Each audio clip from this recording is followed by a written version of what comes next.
तो hi friends, welcome आप सभी का। नमस्ते, जोहार। देखिए, आज हम लोग बात करने वाले हैं political science semester 1 Ranchi university के बारे में। बट जानने से पहले हम लोग जानेंगे कि भैया ये सेमेस्टर 1 में जो हम पहली बार एग्ज़ाम देने जा रहे हैं इसमें क्या होगा, कैसे होगा, सब थोड़ा बताइएगा। ज़रूर बताएंगे जी। तो आप लोग ग्रेजुएशन का पहली बार एग्ज़ाम देने जा रहे हैं ना, पहला पेपर। डर भी लग रहा होगा मन में कि क्या होगा, कैसे होगा। देखिए, जो टाइमिंग है आपका एग्ज़ाम का टाइमिंग, ठीक, अगर 9 बजे है तो 8:30 बजे पहुंच जाइए। अगर आपका टाइमिंग 1 बजे है तो 12:30 बजे पहुंच जाइए। क्यों? आधा घंटा पहले क्यों? क्योंकि जाके पहले आपको एग्ज़ाम खोजना होगा, आपका रोल नंबर सेंटर में। ठीक, खोजिएगा, क्लास में बैठिएगा। उसके बाद आपको एक जो आंसर शीट दिया जाएगा, ठीक, आपको तो अभी डायरेक्टली आंसर लिखने का होता था ना, आप क्वेश्चन पेपर अलग से मिलेगा, आंसर शीट अलग से मिलेगा। ठीक, इसके साथ ही क्या होता है कि आपको पहला पेज जो है ओएमआर रहेगा। ओएमआर जो फिलअप करिएगा ना, जहाँ पे अपना नाम, date of examination, centre code, ठीक, सब्जेक्ट कोड, इसके अलावा वहाँ पे रजिस्ट्रेशन नंबर डालिएगा, रोल नंबर डालिएगा, और उस सबको ओएमआर में फिलअप करना होगा ब्लैक पेन से या ब्लू पेन से। ठीक है, तो आपको आधा घंटा पहले जाना है, क्योंकि वो ओएमआर पेपर फिलअप करने में ही आपको 10 से 15 मिनट लगेगा। ठीक है, और जैसे ही बेल बजेगा टाइम, वो आपको पेपर दे देंगे, थमा देंगे। तो इसलिए मैं बोल रहा हूँ कि आधा घंटा पहले जाइएगा। अब बात यह आता है कि आपके एग्जाम में 1 मार्क्स वाले 5 क्वेश्चन आएंगे। 5 मार्क्स वाले ये जो पेपर होगा, मेजर पेपर, ये 75 मार्क्स का होगा। ठीक, मैक्सिमम पेपर आपके 75 मार्क्स के ही होंगे, 75 मार्क्स का होगा। और मेजर पेपर भी 75, माइनर पेपर भी 75, और सेक पेपर भी 75 मार्क्स का होगा। ये जो 75 मार्क्स का एग्जाम होगा, इसमें पैटर्न रहता है एक, ग्रुप ए और ग्रुप बी दो भागों में बटा रहता है। ग्रुप ए होता है 15 मार्क्स का, ग्रुप बी होता है 60 मार्क्स का। ग्रुप ए में 1 मार्क्स वाले 5 क्वेश्चन, एक नंबर या 5 को, 1 मार्क्स वाले 5 क्वेश्चन, 5 मार्क्स वाले 2 क्वेश्चन आते हैं। 5 मार्क्स वाले 2 क्वेश्चन, कितना हो गया? 15। और ग्रुप बी में 15 मार्क्स वाले 6 क्वेश्चन आते हैं, जिसमें से किसी 4 का आंसर करना होगा आपको। ठीक, अब बात यह आता है कि 5 मार्क्स वाले के लिए कितना आंसर करना है। तो देखिए, जो 5 मार्क्स वाले 2 क्वेश्चन आएंगे, उसमें आपको एक खड़ा पन्ना ये है, तो एक खड़ा पन्ना का केवल एक साइड, एक ही साइड में आंसर करना है, बस इतना ही। ठीक, शुरुआत दिन है, पहले समझिए, इसका इतना ही आपको आंसर करना है। 1 मिनट, चलिए थोड़ा सा ब्राइटनेस बढ़ा दिया है, लाइट। तो आपको एक खड़ा पन्ना का एक ही साइड में आंसर करना है, both side of one paper नहीं करना है, दोनों साइड नहीं करना है। ठीक, लेकिन जिनकी लिखने की स्पीड बहुत ज़्यादा है, वो इस साइड भी लिखेंगे और इस साइड का आधा पन्ना भी लिखेंगे। ठीक, इतना ही, उससे ज़्यादा नहीं, 5 मार्क्स के लिए। अब आता है 15 मार्क्स वाले, तो दो को इस तरह से लिख लीजिएगा। 15 मार्क्स वाले के लिए आपको कितना लिखना है? तो 15 मार्क्स वाले के लिए आपको लिखना है, ये एक खड़ा पन्ना का दोनों साइड, इस साइड भी, इस साइड भी, सेम दूसरा पेज में भी दोनों साइड, यानी कि 2 खड़ा पन्ना का दोनों साइड में करना है। ठीक, 2 खड़ा पन्ना का दोनों साइड, यानी कि 4 पेज। एक खड़ा पन्ना में 2 पेज होते हैं, तो आपको 2 खड़ा पन्ना में करना है। अब जिनके लिखने की स्पीड बहुत ज़्यादा है, एक दो होते हैं ना कि बच्चे बहुत फास्ट लिखते हैं, 7 मिनट से पहले एक पेज भर देते हैं। 7 मिनट से पहले अगर आप एक पेज भर देते हैं लिख के ना, तो आपकी लिखने की स्पीड बहुत ज़्यादा है, उम्दा। ठीक है, धाकड़ है, धाकड़। तो जिनकी लिखने की स्पीड हो जाता है, वो एक खड़ा पन्ना का इस साइड भी, इस साइड भी, और दूसरे खड़ा पन्ना का भी इस साइड, इस साइड, और तीसरे खड़ा पन्ना का एक साइड, मतलब 5 पेज में करेंगे। लेकिन जिनकी लिखने की स्पीड कॉमन है, सामान्य है, ठीक है, मेरी तरह आराम से लिखते हैं, कोई धकर पकड़ नहीं, तो उतना ही लिखे जितना मैंने बताया, एक खड़ा पन्ना का एक साइड, और 15 मार्क्स के लिए 2 खड़ा पन्ना, बस इतना। समझे? इतना ही लिखना है। हाँ, अब बात ये आती है, ये सब हो गया। पास करने के लिए आपको लाना होगा 30 मार्क्स, कितना? 30। देखिए, आपको शुरू दिन 3 घंटा दिया जाएगा ना, आपको देखना है कि टाइम मैनेजमेंट कर पा रहे हैं या नहीं। ऐसा ना हो कि एक ही क्वेश्चन में हम 4 पेज, 6 पेज लिख दिए और दूसरे क्वेश्चन के 1 पेज दे रहे हैं। इससे अच्छा है कि भाई सब में समान समान समान लिखिए। ठीक है, चलिए अब हम लोग क्वेश्चन आंसर करते हैं। और एक चीज़, मैं रांची यूनिवर्सिटी का सारा कंटेंट ज्ञान सागर ऐप पे डाल दिया हूँ। ज्ञान सागर ऐप के बारे में अगर आपको नहीं मालूम है, तो इस वीडियो में मैं बता दूंगा। आपके जितने भी दोस्त होंगे, इन सबको इस वीडियो को शेयर कीजिएगा, बहुत नॉलेज दूंगा। ठीक है, तो चलिए शुरू करते हैं क्वेश्चन आंसर। आपके सेमेस्टर 1 में टोटल 7 पेपर का एग्जाम होगा। आज पहला दिन है तो मैं पूरा बता ही देता हूँ। 7 पेपर का एग्जाम होगा, आप सबको मालूम है, शायद आज या कल एडमिट कार्ड आ जाएगा आपका। मेजर पेपर एक रहेगा माइनर पेपर, एक रहेगा सेक पेपर। ये तीन को पेपर 75 75 75 मार्क्स का है। ठीक, एक पेपर रहेगा आपका एईसी पेपर। ठीक है, ये रहेगा आपका 50 मार्क्स का एईसी पेपर हिंदी, 4 को हो गया। एक रहेगा आपका एमडीसी पेपर, ये भी आपका 75 मार्क्स का होगा, ठीक। तो 4 को 75 मार्क्स का, एगो एईसी पेपर 50 मार्क्स का, 2 को पेपर बच जाता है जिसमें आपका अंडरस्टैंडिंग इंडिया और इंडियन नॉलेज सिस्टम, ठीक। और एक में रहेगा understanding India, Indian knowledge system. और पेपर रहता है क्या जी? नहीं, और पेपर नहीं है, इतना ही है, ठीक है। तो 7 पेपर का एग्जाम टोटल होगा। और सबका जैसे कि जो कॉमन पेपर है, अंडरस्टैंडिंग इंडिया हो गया, इंडियन नॉलेज सिस्टम हो गया, एईसी पेपर हिंदी हो गया, एमडीसी पेपर हो गया, इन सब का मैं प्रीवियस ईयर क्वेश्चन भी ऐप पे डाल दिया हूँ विथ आंसर, आंसर के साथ, ठीक है। और बाकी सब्जेक्ट का ये पीडीएफ डाल दिया हूँ, नोट्स ये जो भी दूंगा, ठीक है। और सेमेस्टर 1 का ही नहीं, सेमेस्टर 2 का, 3 का, 4 का, 5 का, 6 का, 7 का, 8 का, 8 सेमेस्टर का नोट्स मिलेगा सिर्फ 60 रुपया में।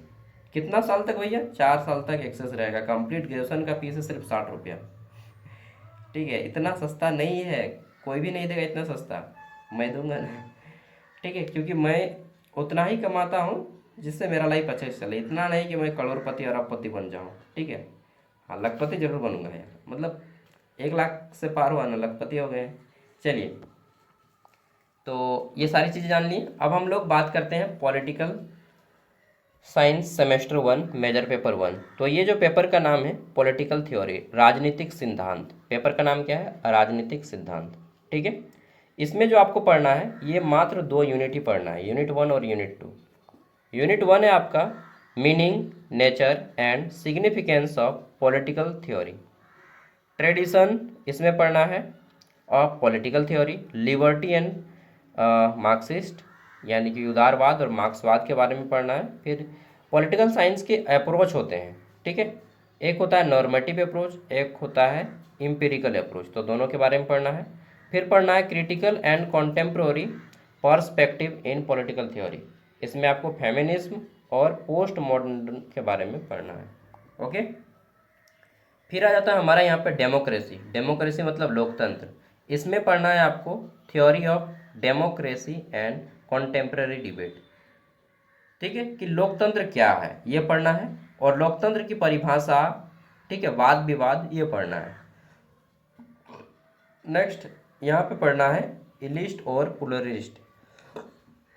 चलिए, अब हम लोग आपको क्वेश्चन आंसर करवाते हैं। पहले 1 मार्क्स का करेंगे, फिर हम लोग वेरी लॉन्ग आंसर टाइप करेंगे, ठीक है। तो पहले हम लोग 1 मार्क्स कर लेते हैं, 20 गो है 1 मार्क्स वाली।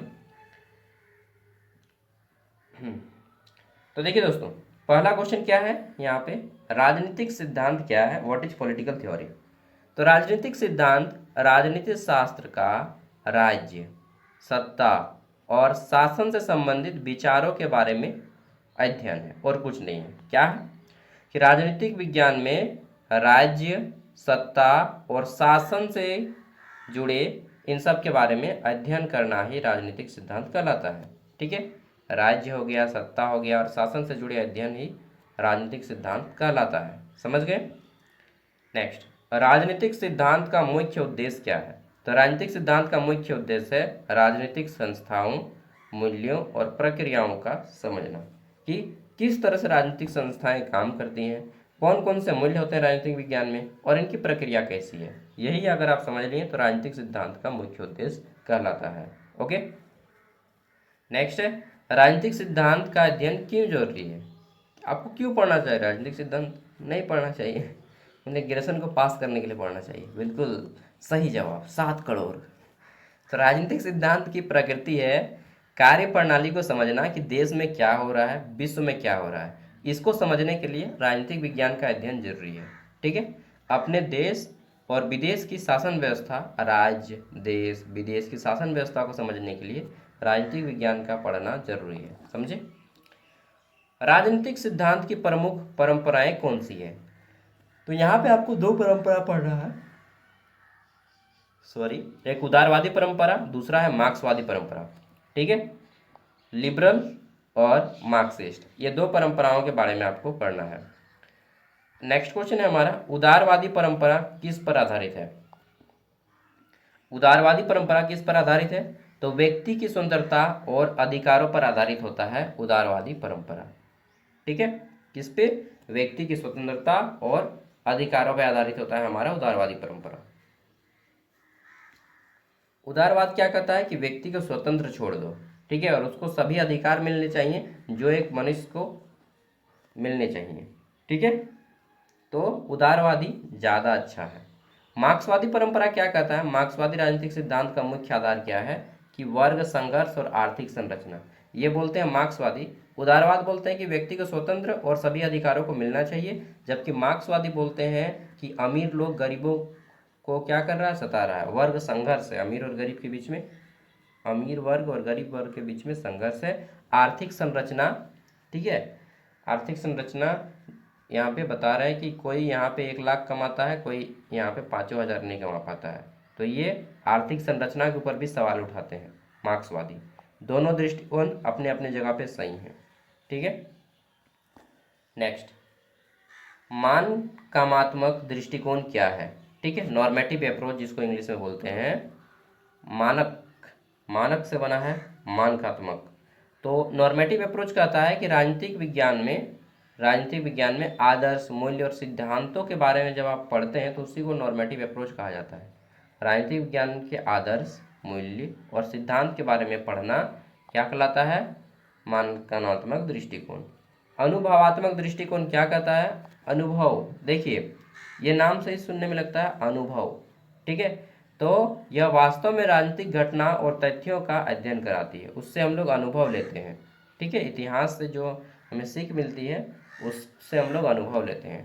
तो वास्तविक राजनीतिक घटना, जब कोई राजनीतिक घटना होती है, ठीक है, तो वो जो अनुभव हमें प्राप्त होता है उस घटना से, उस तथ्य से, उसी को हम लोग अनुभवात्मक दृष्टिकोण कहते हैं। एक आता है नारीवादी दृष्टिकोण, फेमिनिस्ट इसको बोलते हैं, जो महिलाओं के अधिकार की बात करता है, ठीक है, महिलाओं के अधिकार और लैंगिक समानता के ऊपर बात करता है। नारीवादी दृष्टिकोण क्या कहता है कि महिलाओं को सभी अधिकार मिलने चाहिए, महिला केवल घर के कामकाज नहीं करेंगी, ठीक है। देखिए कई जगह पे ये होता है ना कि महिलाएं, हमारे यहाँ पे महिलाएं घर पे रहती है, कामकाज नहीं करती हैं हमारे घर की महिलाएं। तो ये जो है ना, ये नारीवादी दृष्टिकोण इसको गलत बोलेगा, बोलेगा भाग बूढ़। आजकल महिलाएं कदम से कदम मिला रही हैं, ठीक, महिलाएं काम कर रही है, बाहर जा रही है, सब कुछ कर सकती हैं जो एक पुरुष कर सकता है। क्रिकेट खेल रही हैं, फुटबॉल खेल रही हैं, ठीक है, बैडमिंटन खेल रही हैं, रेस में भाग रही हैं, शूटिंग में भाग ले रही हैं, फार्मूला नंबर 1 में भाग ले रही हैं। अब बोलिएगा फार्मूला नंबर 1 क्या होता है? तो रेस, बाइक रेस होता है ना राउंड में, ठीक है। फार्मूला नंबर 1 का मैदान है, फील्ड है आपका नोएडा में, ठीक है। तो सब चीज़ में आजकल महिलाएं पार्टिसिपेट कर रही हैं। तो नारीवादी दृष्टिकोण कहता है कि महिलाएं पूरी तरह से स्वतंत्र है पुरुषों के समान, ठीक है। नेक्स्ट, उत्तर आधुनिकतावाद। एक है आधुनिकतावाद, आधुनिकतावाद के बाद अभी आया है उत्तर आधुनिकतावाद। ये क्या बोलता है? पोस्ट मॉडर्निज्म, यह पारंपरिक विचारों, सिद्धांतों की आलोचना करने वाला दृष्टिकोण है, ठीक है। ये जितने भी पारंपरिक विचार हैं और सिद्धांत हैं उसकी आलोचना करता है। कौन? तो उत्तर आधुनिकतावाद। डेमोक्रेसी, लोकतंत्र का अर्थ क्या है? लोकतंत्र यानी कि डेमोक्रेसी, लोकतंत्र वह शासन प्रणाली है जिसमें सत्ता जनता के हाथ में होती है, ठीक है। देखिए लोकतंत्र के बारे में यहाँ पे समझ लीजिए, लोकतंत्र ऐसा शासन है जिसका सारा पावर किसके हाथ में? जनता के हाथ में, ठीक। जनता कौन है? आम आदमी। आम आदमी माने मैंगो पीपुल, ठीक है, मैंगो पीपुल, ठीक।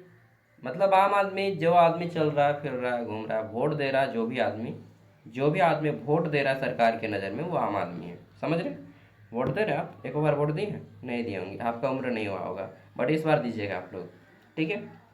मैंने दिया है, 2-3 बार वोट दिया है यार, 3 बार दिया है। MP MLA का या एम मतलब मेंबर ऑफ पार्लियामेंट का भी दिया है, MLA का भी दिया है, पंचायत वाला भी दिया है। लोकतंत्र का अर्थ क्या है? तो लोकतंत्र वह शासन प्रणाली है जिसमें सत्ता जनता के हाथ में होती है, ठीक है। भारत में भी लोकतंत्र है, जहाँ जहाँ चुनाव के माध्यम से सरकार चुना जाता है वह लोकतंत्र है। लोकतंत्र शब्द किस भाषा से लिया गया है? तो यह ग्रीक शब्द है, डेमोक्रेसी जो है ये ग्रीक वर्ड है, डेमोक्रेसी, ठीक है, डेमोक शब्द से बना है डेमोक्रेसी। लोकतंत्र का शाब्दिक अर्थ क्या है? जनता का शासन। अभी मैं एक परिभाषा भी बताऊंगा जो कि अमेरिका के बहुत फेमस पॉलिटिशियन थे, ठीक, उन्होंने बताया था, अब्राहम लिंकन ने दिया है। लोकतंत्र का सबसे महत्वपूर्ण सिद्धांत क्या है? तो लोकतंत्र बोलता है कि जनता की भागीदारी बहुत जरूरी है और समानता लाना बहुत जरूरी है। ठीक है। अभिजन सिद्धांत क्या कहलाता है? ठीक है। तो अभिजन सिद्धांत सत्ता समाज के कुछ विशेष लोगों के हाथ में होती है। अभिजन समाज क्या बोलता है कि सत्ता जो है ना, समाज के मात्र 5% जो अमीर लोग हैं उसी के हाथ में होती है। इसी को बोलते हैं इलिस्ट थ्योरी। ठीक है। इलिटिस्ट थ्योरी, अभिजन सिद्धांत बोलता है कि भाई आपके जो देश का जो सिस्टम है ना, वो मात्र देश के 2% लोग या 5% लोग या फिर बोले कि 1% लोग कंट्रोल कर रहा है, बाकी 99% तो कठपुतली है। ठीक है। यानी कि सत्ता समाज के कुछ विशेष लोगों के हाथ में होती है, जो अमीर हैं, जिनके पास पावर है, जिनके पास पोजीशन है। ठीक है। नेक्स्ट, बहुलवादी सिद्धांत क्या कहलाता है? बहुलवाद नाम सुनने से ही लगता है बहुत सारा। तो सत्ता विभिन्न समूहों के बीच विभाजित है, यानी कि सत्ता बहुत सारे भागों में विभाजित है। ठीक है। जैसे बताइए भैया एग्जाम्पल। जैसे कि राज्य में बटा हुआ है बहुत सारा पावर, जिला में बटा हुआ है बहुत सारा पावर, आपका ब्लॉक में बटा है बहुत सारा पावर, सेंट्रल गवर्नमेंट के पास है। तो ये बहुत सारे जगहों में बटा हुआ है। कुछ कुछ पावर पंचायत में बटा हुआ है। नेक्स्ट, लोकतंत्र में चुनाव का क्या महत्व है? तो लोकतंत्र में चुनाव जो है जनता को अपने प्रतिनिधि मतलब अपने नेता को चुनने का अधिकार देती है। लोकतंत्र क्या करती है? जनता को अपने नेता चुनने का अधिकार देती है। लेकिन राजतंत्र में क्या होता है? राजतंत्र में राजा ही, बेटा ही राजा बनेगा। ठीक, वहाँ पे चुनाव वगैरह कुछ नहीं होता है। लोकतंत्र का मुख्य उद्देश्य क्या है? जनता की भलाई और समान अधिकार सुनिश्चित करना लोकतंत्र का मुख्य उद्देश्य है। जनता की भलाई करना और समान अधिकार लाना। नेक्स्ट, लोकतंत्र में नागरिकों को क्या अधिकार प्राप्त होते हैं? तो स्वतंत्रता, समानता और राजनीतिक भागीदारी के अधिकार। ठीक है। लोकतंत्र में नागरिकों को क्या अधिकार प्राप्त होते हैं? तो लोकतंत्र में क्या करती है? स्वतंत्रता लाती है, समानता लाती है और राजनीतिक भागीदारी लाती है। ठीक है। नेक्स्ट, लोकतंत्र का सबसे महत्वपूर्ण मूल्य क्या है? समानता और स्वतंत्रता लोकतंत्र का सबसे महत्वपूर्ण मूल्य कि प्रत्येक व्यक्ति को समान अधिकार मिले और वह स्वतंत्र हो। ठीक है। ये सब 1 मार्क्स वाले थे। अब आते हैं 15 मार्क्स वाले और 5 मार्क्स वाले क्वेश्चन यहीं से शुरू होंगे। ठीक है। तो पहला क्वेश्चन आ जाता है हमारा, राजनीतिक सिद्धांत का अर्थ, प्रकृति और महत्व का विस्तृत वर्णन कीजिए। Explain the meaning, nature and significance of political theory. ठीक है। राजनीतिक सिद्धांत क्या है? एक मिनट, एक मिनट यार, अरे वाह, कोई बात नहीं, चलिए। अब बोलिएगा क्या? आप देखिए, सो देखिए मैं ना यहाँ पे ना प्रत्येक पेज में एक सिंबल देता हूँ, ज्ञान सागर ऐप लिखा रहता है। ठीक है। प्रत्येक पेज में, तो उसको मैंने नहीं दिया, इसके कारण बोला अरे यार मैंने तो इसको प्रिंट आउट ही नहीं किया। चलिए कोई बात नहीं। राजनीतिक सिद्धांत का अर्थ, प्रकृति और महत्व का विस्तृत वर्णन कीजिए। Explain the meaning, nature and significance of political theory. ठीक है। राजनीतिक सिद्धांत क्या है, इसका अर्थ क्या है?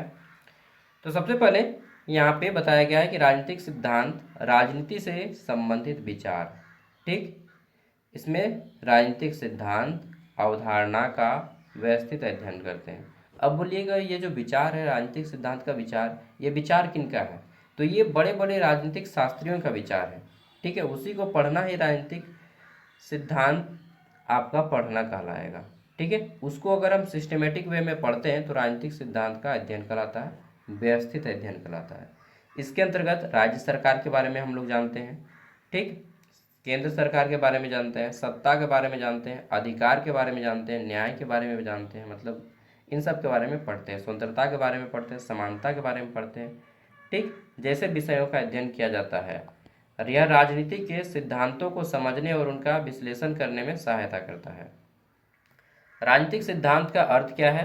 तो राजनीतिक सिद्धांत क्या करता है?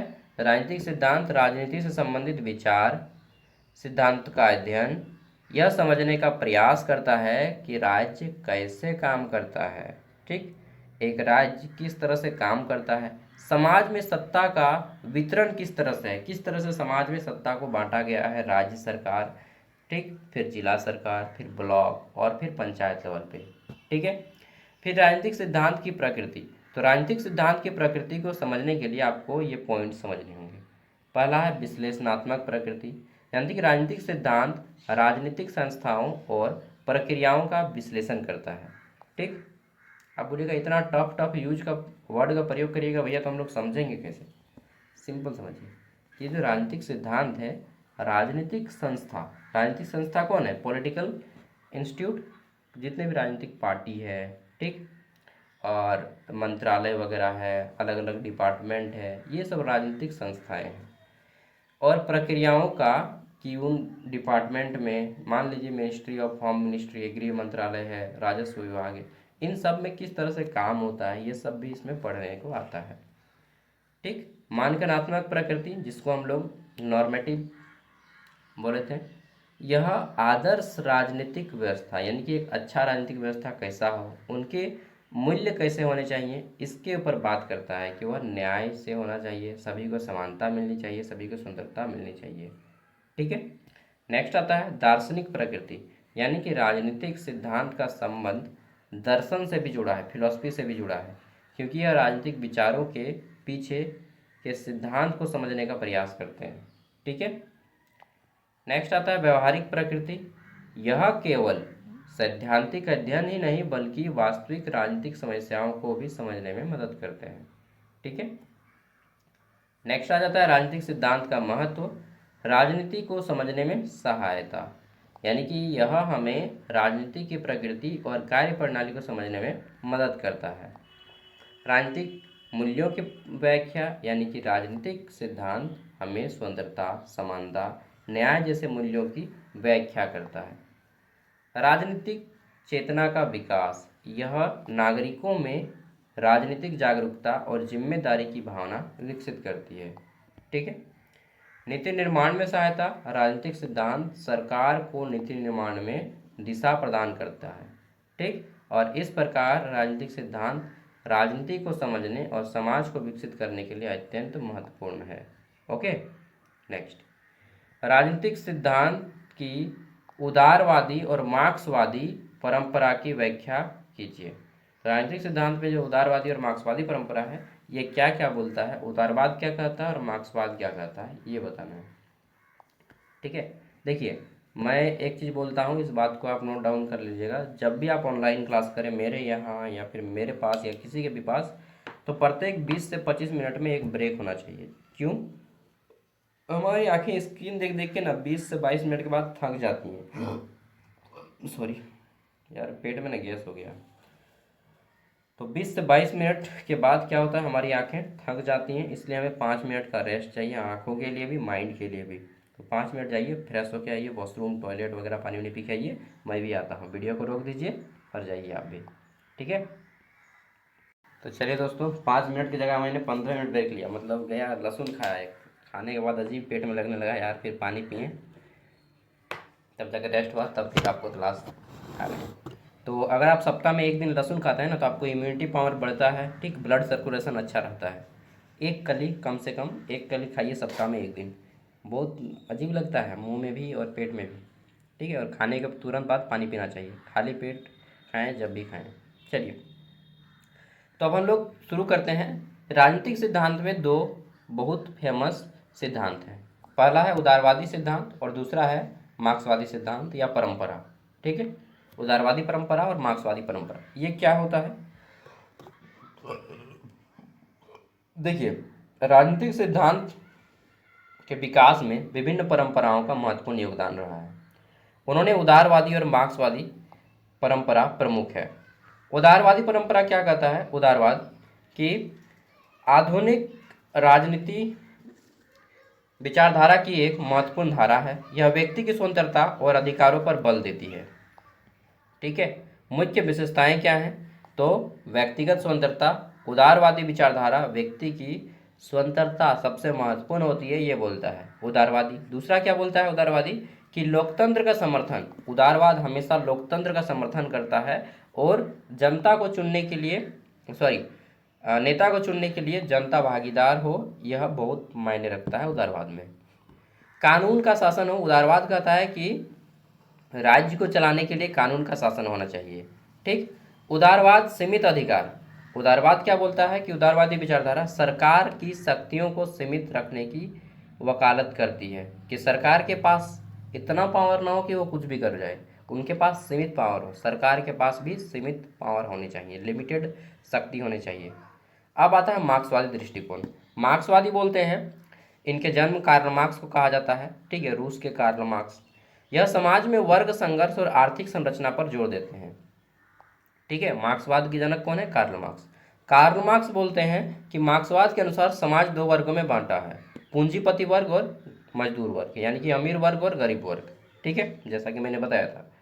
अमीर वर्ग बोलता है कि गरीब वर्ग जो है, मतलब गरीब वर्ग बोलता है मजदूर वर्ग कि अमीर लोग हम पे जुल्म कर रहा है, सता रहा है, ठीक है। और यही वर्ग संघर्ष को दूर करने का प्रयास किया गया है मार्क्सवाद में। ये आर्थिक समानता की बात करते हैं। मार्क्सवाद मानता है कि समाज की राजनीतिक जो है, समाज की संरचना आर्थिक व्यवस्था का आधार है, इसलिए प्रत्येक व्यक्ति को कम से कम उतना मिलना चाहिए उनको आर्थिक समानता कि वो अपनी ज़रूरतों को पूरा कर सकें, ठीक है। लेकिन मजदूर वर्ग अपनी ज़रूरतों को भी पूरा नहीं कर पाते हैं, ठीक है। अगर देखा जाए तो मैं किस वर्ग में आऊँगा? सीता का घर है तो हम भी मजदूर वर्ग में आएंगे ना। चलिए, तो अमीर वर्ग और गरीब वर्ग दो खंडों में बटा हुआ है, ठीक। इसमें गरीब वर्ग में कौन आते हैं? मध्यम वर्ग। मजदूर वर्ग में मध्यम वर्ग, किसान, ठीक, और निम्न स्तर के जो काम करते हैं वो। अमीर वर्ग में यहाँ पे कौन आता है? पूंजीपति वर्ग में तो जो बड़े बड़े फैक्ट्रीज कंपनी वाले हैं, ठीक है, बड़े बड़े पॉलिटिशियन हैं, बड़े बड़े डॉक्टर, बड़े बड़े ऑफिसर ग्रेड के, वो सब इसमें आते हैं पूंजीपति वर्ग में, ठीक है। तो ये दोनों में जो है इनकम बहुत असमानता है। बताया ना, कोई 5 लाख कमा रहा है, कोई हमारे यहाँ पे 15,000 नहीं कमा पा रहा है यार। तो ये आय असमानता को दूर करने की बात कही गई है, ठीक है। तो दोनों दृष्टिकोण हमारे लिए जरूरी है, ठीक। नेक्स्ट क्वेश्चन नंबर 3, इसमें बोला गया है क्या कि राजनीतिक सिद्धांत के विभिन्न दृष्टिकोण, जिसमें है एक नॉर्मेटिव दृष्टिकोण और एक के है एम्पिरिकल दृष्टिकोण, इसके बारे में बताइए, ठीक। नॉर्मेटिव दृष्टिकोण और एम्पिरिकल दृष्टिकोण, चलिए देखते हैं। तो हिंदी में बोलिएगा इसको मानक दृष्टिकोण और ये अनुभव दृष्टिकोण या अनुभवात्मक दृष्टिकोण, ठीक है। राजनीतिक सिद्धांत को समझने के लिए विभिन्न दृष्टिकोण का उपयोग किया जाता है। इसमें प्रमुख है मानक दृष्टिकोण और अनुभवात्मक दृष्टिकोण। तो मानक दृष्टिकोण क्या होता है, पहले ये जानते हैं। मानक दृष्टिकोण क्या बोलता है कि राजनीति के आदर्श, मूल्यों और सिद्धांतों का अध्ययन कराता है, ठीक है। मानक दृष्टिकोण में हम लोग किसके बारे में पढ़ते हैं कि राजनीतिक शास्त्र में क्या होना चाहिए, एक्चुअल में आदर्श अच्छे तरह से क्या होना चाहिए। इसमें मूल्यों पर जोर दिया जाता है, ठीक, कि न्याय व्यवस्था हो, समानता हो, स्वतंत्रता जैसे मूल्यों पर जोर दिया जाता है। दार्शनिक आधार, यानी कि इस दृष्टिकोण का संबंध दर्शन से होता है। आदर्श राज्य की संकल्पना इसमें कही गई है कि एक अच्छा राज्य हो, ठीक है, भ्रष्टाचार से मुक्त हो, इसमें बहुत सारी चीज़ें आप लिख सकते हैं, ठीक। राज्य के पास अपने नागरिकों के लिए पर्याप्त योजनाएं हों, रोजगार हो, ठीक है, और स्वास्थ्य व्यवस्था, शिक्षा व्यवस्था पे ध्यान दिया जाना चाहिए। मतलब जितना भी एक राज्य का अच्छा कर्तव्य है, ये मानकात्मक दृष्टिकोण में आता है, नॉर्मेटिव अप्रोच में आता है। अब अनुभवात्मक दृष्टिकोण कहता है कि भैया इतिहास में जो घटना हुई है ना, उससे सीख लो, ठीक है। यह दृष्टिकोण वास्तविक राजनीतिक घटनाओं और तथ्यों पर अध्ययन करता है कि वास्तव में इतिहास में क्या हुआ और वर्तमान में क्या करना चाहिए। ये दोनों को हम लोग बोलेंगे इसमें। वैज्ञानिक पद्धति का उपयोग करने के लिए ये बोलता है, ठीक है, कि अपने राज्य को अच्छा करने के लिए, अपनी शासन व्यवस्था को अच्छा करने के लिए, ठीक, वैज्ञानिक पद्धति का उपयोग करें। इसमें आंकड़ा और तथ्यों का उपयोग करें, डेटा का प्रयोग करें कि एक्चुअल में कितना आपके राज्य में मान लीजिए जनसंख्या है या साक्षरता दर कितनी है, ठीक है, पॉल्यूशन रेट कितना है, इन सब को आप यहाँ पे लिख सकते हैं। व्यवहारिक अध्ययन, यह वास्तविक राजनीतिक प्रक्रियाओं का अध्ययन करता है कि एक्चुअल में दुनिया कैसी है। नेक्स्ट आता है वस्तुनिष्ठ दृष्टिकोण। वस्तुनिष्ठ दृष्टिकोण क्या कहता है? ऑब्जेक्टिव व्यू, यह व्यक्तिगत मूल्यों के बजाय तथ्यात्मक विश्लेषण पर आधारित होता है। ठीक, इस प्रकार दोनों दृष्टिकोण राजनीतिक सिद्धांत को समझने में महत्वपूर्ण भूमिका निभाते हैं।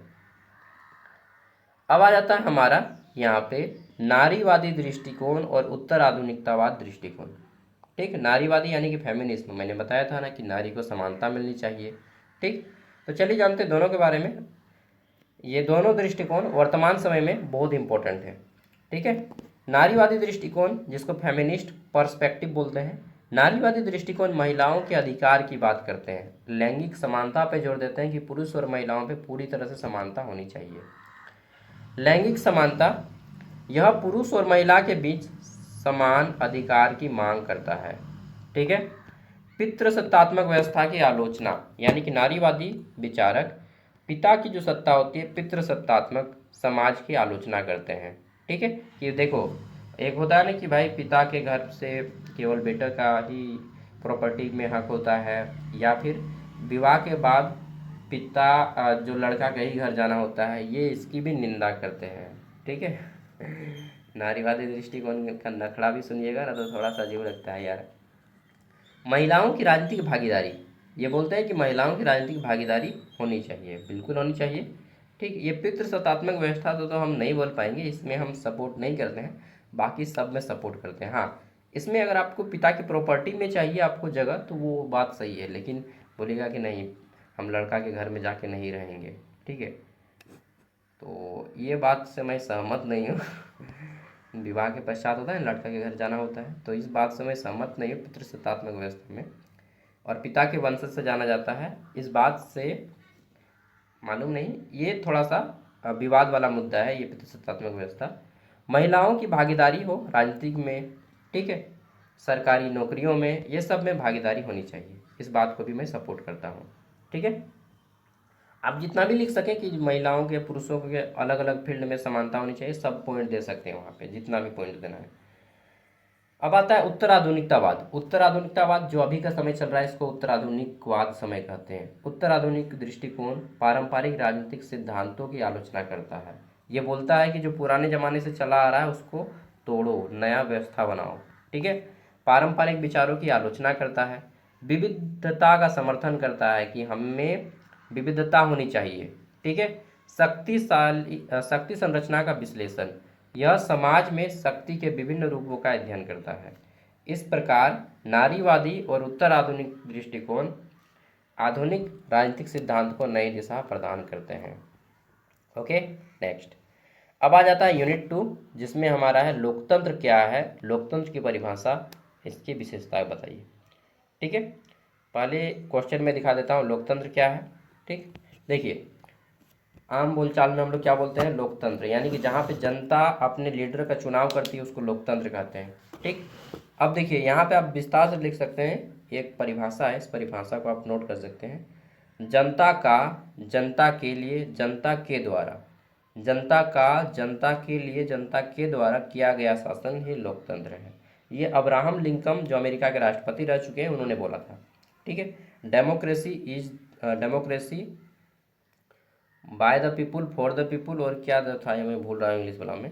ठीक है, democracy is by the people for the people, और वो क्या था। ठीक है, तो जनता का, जनता के लिए, जनता के द्वारा किया गया शासन है लोकतंत्र, यानी कि जिसमें जो हम लोग अपने लीडर को चुनते हैं। अब लीडर चुनने का भी दो तरीका होता है, एक होता है अप्रत्यक्ष मतदान, ठीक है, एक होता है प्रत्यक्ष मतदान।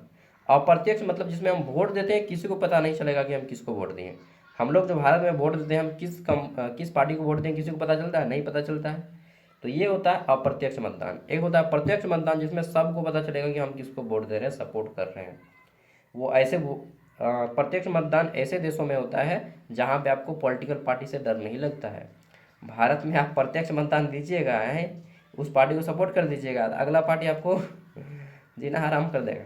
तो भारत में प्रत्यक्ष मतदान नहीं है, भारत में अप्रत्यक्ष मतदान है।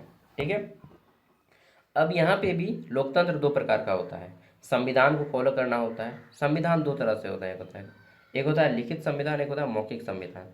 तो विश्व के मैक्सिमम देशों में लिखित संविधान है, और भारत का संविधान विश्व का सबसे बड़ा लिखित संविधान है। बहुत सारे देशों में मौखिक संविधान है। ठीक है, चलिए ये हो गया।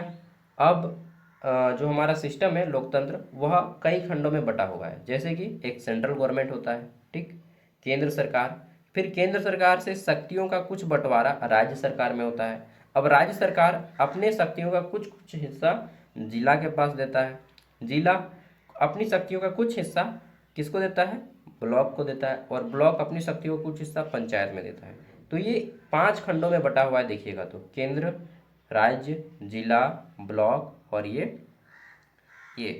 पंचायत। ये इस तरह से शक्तियों का क्या होता है? विकेंद्रीकरण होता है। विकेंद्रीकरण मतलब बंटवारा, ठीक है। और ये सब एक दूसरे से जुड़े हुए हैं, ठीक है। तो ये लोकतंत्र है। लोकतंत्र में जनता अपने मतदान को चुनते हैं, प्रतिनिधि मतलब लीडर को चुनती है। कितने साल के लिए? 5 साल के लिए। भारत में मैक्सिमम लोगों का जो चुनाव होता है वो 5 साल के लिए होता है, ठीक है। चलिए अब हम लोग आगे बढ़ते हैं। तो लोकतंत्र का अर्थ, परिभाषा और मुख्य विशेषता का वर्णन कीजिए। देखिए, यहाँ पे बता सकते हैं कि लोकतंत्र आधुनिक राजनीतिक व्यवस्था की सबसे महत्वपूर्ण शासन प्रणाली है। पहले क्या होता था? राजा का बेटा राजा बनता था, वो राजतंत्र था, ठीक है। जनता द्वारा जनता के लिए और जनता का शासन है लोकतंत्र। इस व्यवस्था में अंतिम सत्ता जनता के पास होती है और जनता अपने प्रतिनिधि का चुनाव करती है। प्रतिनिधि मतलब नेता। लोकतंत्र का अर्थ है, लोकतंत्र शब्द एक ग्रीक शब्द है, डेमोस से बना है, डेमोस, ठीक है। डेमोस मतलब होता है जनता, ठीक है। और दूसरा शब्द है हमारा क्या? तो क्रेटोस। क्रेटोस मतलब शासन, यानी कि जनता का शासन। ये दोनों मिलके बनता है डेमोक्रेसी, ठीक है। दोनों वर्ड मिलके क्या बनता है? Demos plus kratos is equal to democracy, ठीक है। दोनों से मिलकर बना है डेमोक्रेसी, जिसका शाब्दिक अर्थ होता है जनता का शासन, ठीक है।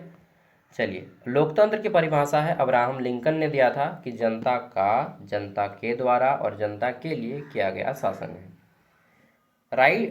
ब्राइट्स एक राजनीतिक शास्त्री है, इन्होंने कहा है कि लोकतंत्र वह शासन प्रणाली है जिसमें सत्ता का स्रोत जनता के पास में होता है।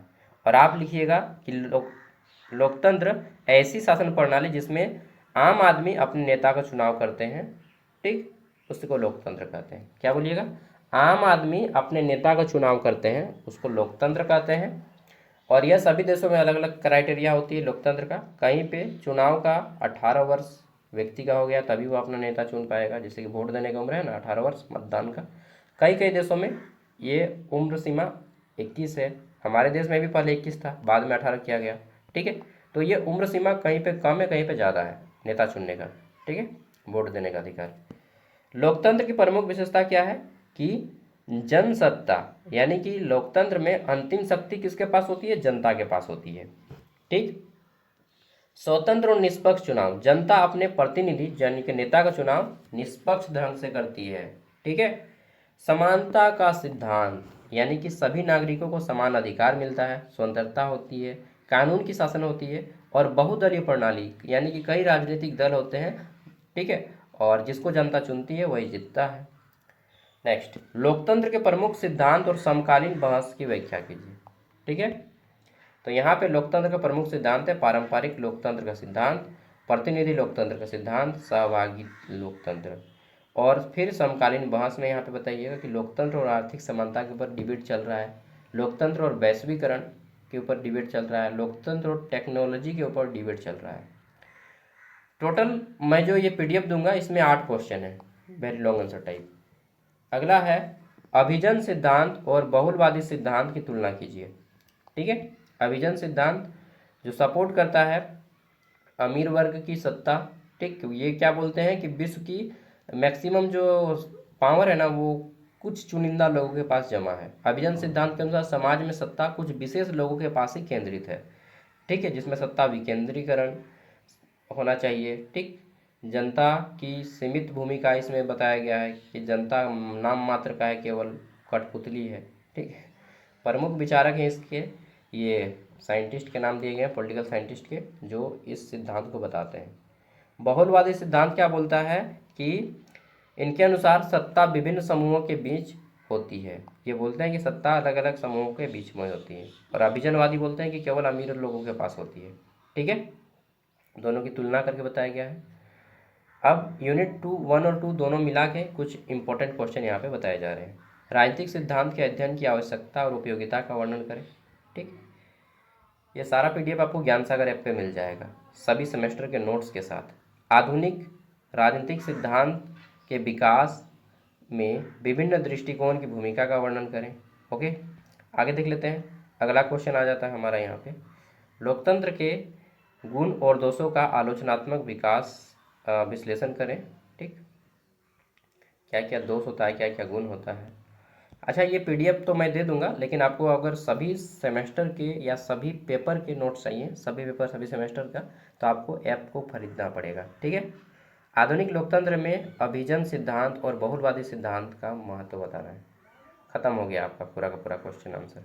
ठीक है, थैंक यू दोस्तों, ऑल द बेस्ट, अच्छे से एग्जाम दीजिए।